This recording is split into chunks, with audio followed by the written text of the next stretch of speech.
ఏం చేసావు నువ్వు అసలు? క్లీన్ చేయదంతా క్లీన్ చేయి. ఎందుకలా? తప్పు కదా. సారీ చెప్పు.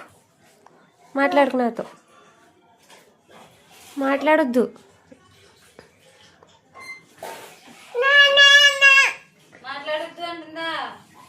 సారీ చెప్పు.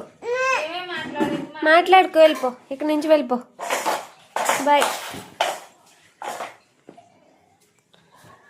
అదిగో.